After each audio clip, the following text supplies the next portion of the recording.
Sir Elton, thanks for sparing us your time. It's a pleasure. Thank you for having me. This, I thought I knew Elton John. I thought I knew who. I read this book and I couldn't believe I only knew the half of it. It's such an honest book. Thank you. And that's what Bernie Taupin said. I've written songs with for 52 years. He said, you know what, I thought I knew you and I obviously don't. And that's what the purpose of writing the book was, to let people know about my life and to be as honest as possible. Yeah, and also, you made me laugh out loud. People kept coming across me saying, well, why was he said now? What's he said now? What's in that? You really, it's a lovely laugh out loud book. Thank you. Thank you for that book. Can I take you right back to Pinner? I'm sorry to go straight back. Yeah, sure. I want that first time when you were in your nan's living room. Yeah. And that piano, was that piano always there with you? The piano was always there, and in real life, that was fiction in the film. And in real life, it was my mother and stepfather's apartment, right, with Bernie and I lived in after we left my girlfriend's flat. The piano was always there, the upright. And that day, Bernie gave me the lyric to your song, and I went into the living room, closed the door, and wrote the song very quickly, because I was so impressed by the lyric that an 18-year-old, it just happened straight away, more or less, and then called him in, and that process has really never changed. It's always been lyric, I go away, write the song, he comes in and hears it, and that's the way it's always been. And was it always there? Like when you were 3 and 4, is it right, Skater's Waltz was the first tune you picked up? Yeah, it was the first, that was literally the first thing I did. Yeah, it was the Skater's Waltz. And was that, is that from having a great ear? Yeah, I had a great ear, and I could pick up any tune really that was played on the radio. Or if I went to Sunday school, I would come back and I would play the hymn. And so I could play really well by ear, and that's why my parents said, I think maybe you should have some lessons and have some training. And I think I was about 7 when that happened, and I went to Mrs. Jones in Pinner, who was my piano teacher, and I really liked it. I liked it a lot, and she was a great teacher, and I took to it really well, and I went into music competitions locally, and then because I obviously had some talent, they thought, well, you should try for a junior exhibitionist place at the Royal Academy, which I did, and I got in, and I started here in 1958. And was it as intimidating then as it, just coming through those doors? It's a big place to be. It's a big place, but it was so intimidating then. I was, mind you, I was 11. So, but it smelt of fear. You have to realize in those days, the Academy meant classical music and nothing else. No, certainly no rock and roll. That was the devil's music. No jazz, no standards. It was classical music all the way. And that was rigorously meted out. But I went here with a lot of my peers. Chris Thomas, who produced my records and a lot of other people's records. Skylar Kanga, probably Britain's best harp player. Very well-known name to Classic FM as well. We play Skylar. Yeah, and Skylar used to get 100 out of 100 for every test she ever did. And but wonderful, wonderful person. Paul Buckmaster, who did all my string arrangements on my records, most of them. And I made a lot of friends here. And I love coming here because although it was frightening, it was also wonderfully inspiring. Choir was wonderful. Concerts were great. Fun in the canteen. There wasn't enough room to practice, so people used to practice in the toilets here. So you'd hear a violinist scraping away in the gentleman's toilet or the ladies' toilet because there weren't enough rooms. It's changed so much, and it's changed for the better because it's now accepting every sort of music. And you have to have the rudimentary training, which is essential. Without my rudimentary training, I would never have been able to write the songs that I've written, and you can hear that, and I'm so grateful for it. And I just love what this place has become. And the fact that I'm part of the furniture here fills me with great pride, and I just love it. Jonathan Atwood-Freeman is a wonderful leader, and the leader before him was wonderful as well. And they've changed the whole place, and they've changed it for the better. And the feeling you get now when you walk through the doors, yes, they're imposing, because it's an imposing edifice anyway. But when you get here, there's no smell of fear. It's just a complete fabulous joy and fun. Did you think that the talent you had that got you in here, was that nurtured at school? Did you have music lessons at school? We did have lessons, and Mr. Stoop was my master at school, but I didn't have music lessons at school per se. I used to play in assembly sometimes, play the hymn. But we had music, music was one of the few O-levels that I managed to get. I got 5 O-levels, music being one of them. But I didn't have any lessons at school. I had my lessons with Mrs. Jones and then here. Looking at music education today, you know, my kids, some of their schools, great music lessons. Some they don't get it. How does that make you feel when you see the music in schools? Well, a lot of schools have taken music out of their curriculum, and I find that really appalling, because music is so inspiring, and for kids that have the ability or want to play music, there's no outlet for them in school anymore. And this is something that Jonathan Atwood-Freeman and myself were talking about today, that we want to address in 2020 when the, or 22, I think, when I'm 75 and the Academy is 200, it has its bicentennial. How do we get to these grassroots kids that can't get access to playing music or being taught music? And it's a big void, and this is something that we really want to try and do and concentrate. I'll be able to give it my full attention because I won't be traveling. So it's really important. I think it's tragic that music has been taken out of so many schools. The way you then went on after here, you simply launched yourself by getting an audition in Denmark Street, our version of Tin Pan Alley. Yeah. Do you think that was just because you just went out there and you did it? I just wanted to be involved in music, and in fact, my first job was actually packing up classical music and taking it to the post office at Mills Music. Brass band music. I used to pack it up, take it to the post office by the Oasis swimming pool opposite the Shaftesbury Theatre, and that was my job. But at least I met people in Mills Music who were in the music business, and I was still in a semi-professional band called Bluesology, and then when the time was right, we turned professional, and I left the job. But it was a foot in the door, and I left my school about 6 months before my A-levels, and I had to go and tell my headmaster, Mr. Westgate Smith, who was quite a formidable man. I think everyone was more formidable in those days anyway. And he was very, very sweet. He said, well, I know you love music, but you're giving up a huge thing with your A-levels, but, you know, I give you my blessing. And you know, when I became successful, I went back to my school and did a little concert there. And he always wrote to me and said, well done. And I've never forgotten my roots, and I certainly couldn't ever forget the Academy. I was going to say, you've done exactly the same here. I've just been in a Q&A with you and the students, and discovering the things that people probably don't know even goes on. No. Not just talking to students, but there are 8 scholarships every year. Eight scholarships a year, and that's something we've been doing since, I think, the year 2005, or even before that.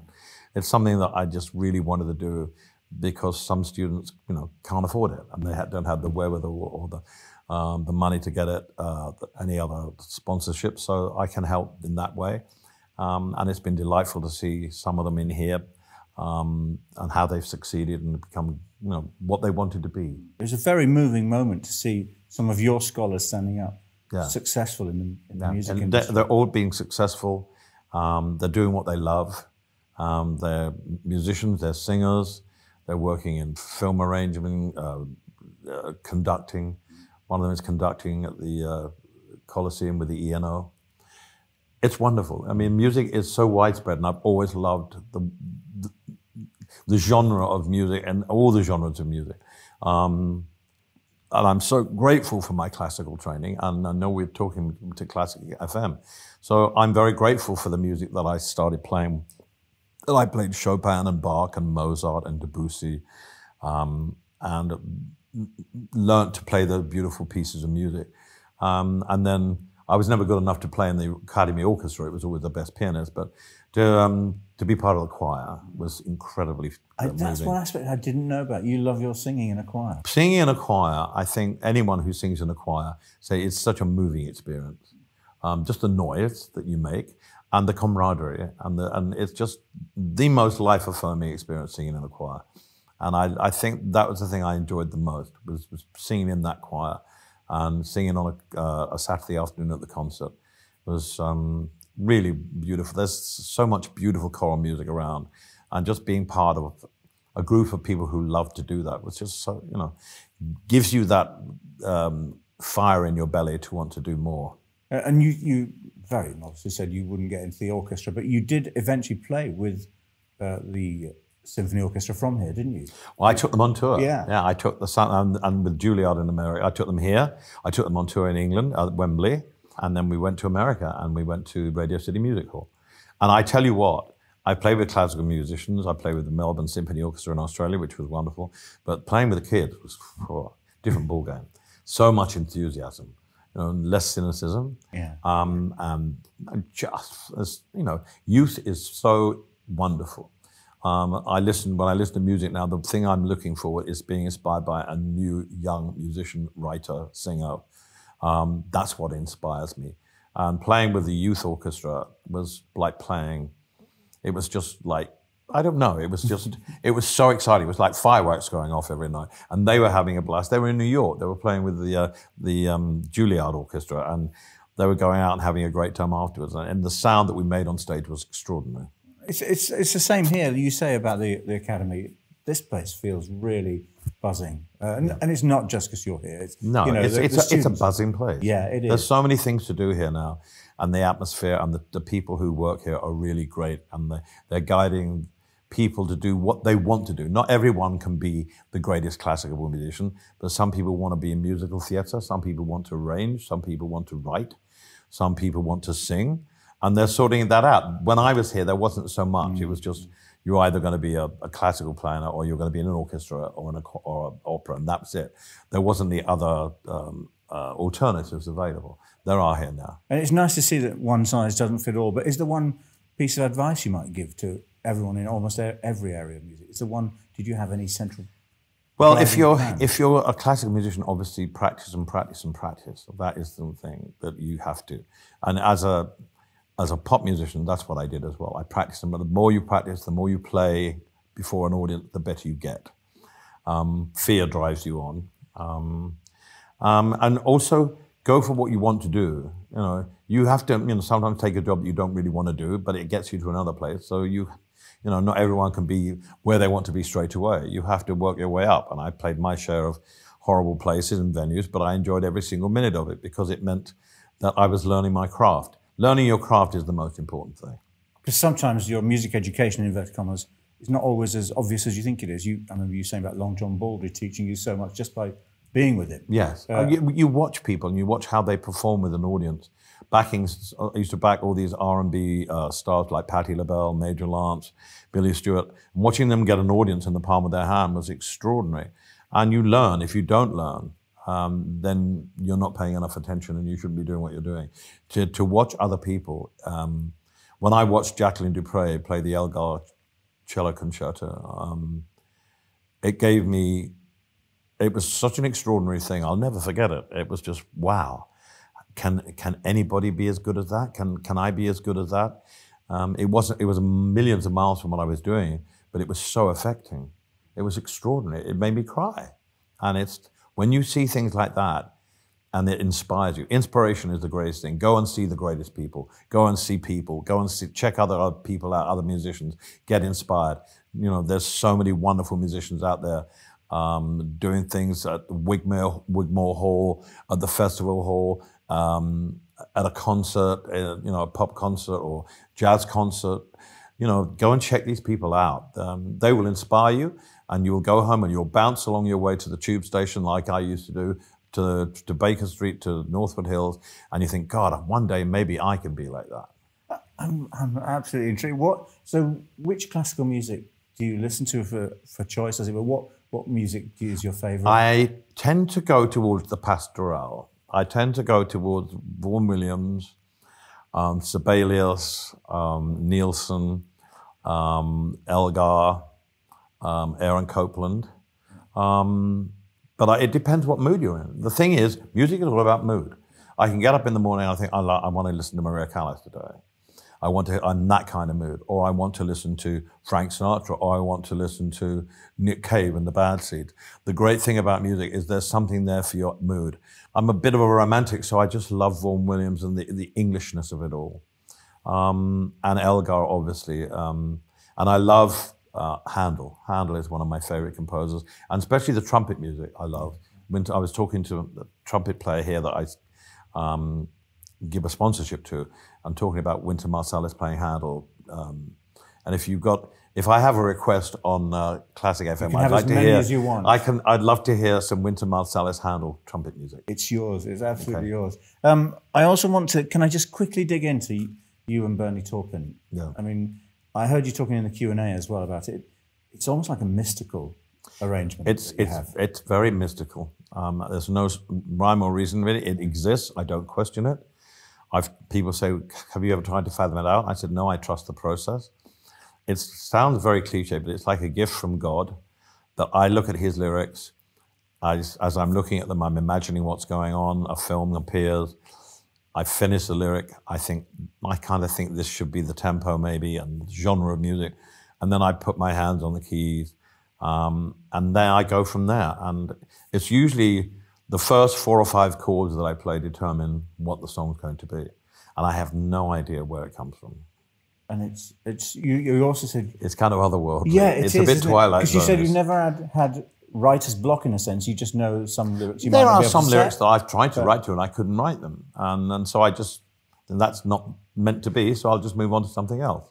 But usually they're done very quickly because I write very quickly, but I starve myself from writing. I don't write very often. I write every 2 years. In the early days, it was every other week, but now it's, I don't write very often. I'm writing in Australia when I'm going to be there. I haven't written an album for 3 or 4 years, so I'm looking forward to writing. Never know what to expect. That's the great thing about writing with these stuff. I never know what I'm going to get. So the process has never gotten dull. It's always been, oh, what's this one going to be? And you know, you make so many albums and people say, well, the albums aren't as good as they used to be. But people are very lazy, they don't listen. And some of the things I've done on the last 3 or 4 records are some of my finest things. And when I do stop touring and I decide to do a concert again somewhere, they will be the sort of songs that I will be playing. I've played enough of the obvious stuff.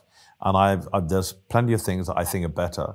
But the public don't know about them. So it's a bit like trying to start again or trying to find an obscure piece of classical music that people don't often hear instead of Albinoni or, you know, Pachelbel or something like that. Can I take you back, if you could? We have on our playlist a piece of music by Taverner. Yes. Otherwise, it might be an obscure piece of music, but it was played at the Princess of Wales' funeral. Right. And ever since it's touched a chord with our audience in a way that, you know, that event did. Yeah. I heard you say that was possibly the only time you ever really got stage fright, in a way. Well, it was an enormous responsibility, and I'd been singing that song for so many years as Goodbye Norma Jean, and I thought if I don't concentrate, I had to call on all my professionalism of all my years of playing in clubs and being Elton John to pull that off. And I'm doing it for the people outside all around the world, and so I had a teleprompter, just in case I didn't want to sing Goodbye Norma Jean. I would have been garroted on the spot. And so, yes, that was kind of nerve-wracking. And I pulled it off because I had to. It's like, you have to man up in situations like that. And you call on your experience. And, you know, you've had so much experience, use it and do it. But talking of Taverner, I love choral music and I love medieval music as well. I'm a big fan of the Anonymous Four. Oh, yeah. Yeah, so lovely. I love church music. I love being in a church, listening to organ music, the Bach or whatever, is astonishing. And I mentioned to Jonathan Atwood-Freeman here, who runs the Academy, about Cameron Carpenter. Do you know who Cameron Carpenter is? He's a youngish organ player who's probably the finest organ player who plays Virgil, Fox and Bach. And if you look him up on YouTube, and any of you listening to Classic FM, if you haven't heard of him, look him up on YouTube. This is one of the most astonishing musicians I've ever heard and seen in my life. He's extraordinary. He looks like a punk rocker and he plays the most extraordinary organ music. And he, for me, is one of the greatest musicians in the world. Talking of church music, and we brought some presents. I hope you don't mind. We brought presents for Zachary and Elijah. As it's coming up to Christmas. Well, they're both playing the piano. Fabulous. Yeah. I was going to ask, are they? Yeah, they're having lessons. Orchestra. I'm not forcing, they wanted to. So I'm not forcing them on them, but they wanted to have lessons. They're little music books, and they're all about classical music for young people. Fantastic. They have little buttons that press the music. Anyway, great. That's for them. Well, I shall take these to Australia with me tomorrow night. I wanted to ask, they're for Christmas. Yeah. Not for now, but do you love Christmas? I remember it says I do love here Christmas, you love Christmas. Favourite piece of Christmas music? Favourite carol? "O Come All You Faithful." King's College Choir never fails to stop me shedding a tear. I always shed a tear. So beautiful, that music at Christmas time, to listen to that. Thank you for your time, Elton. Thank you, Classic wonderful. FM. And one of these days, I'd like to come in and do a DJ program for you. It's yours, seriously. Right. I do breakfast. I'll move over. All right. You just come. Well, we can do breakfast together. That'd be great. Oh, yeah. You heard that? Yeah, it's on film. Yeah. No, you can't. We'll do it together. I promise you. We'll do it. And croissants on me. And one final thing, I play for our choir in our village, and I play piano for our choir. You know, very badly, but I need to do this. I need to get some. I need to get a. Thank you. I need. I've got the smallest hands. Oh, that is perfect. I will now. There you go. I have done them. Thank you. I really enjoyed that so much. Thank you everyone.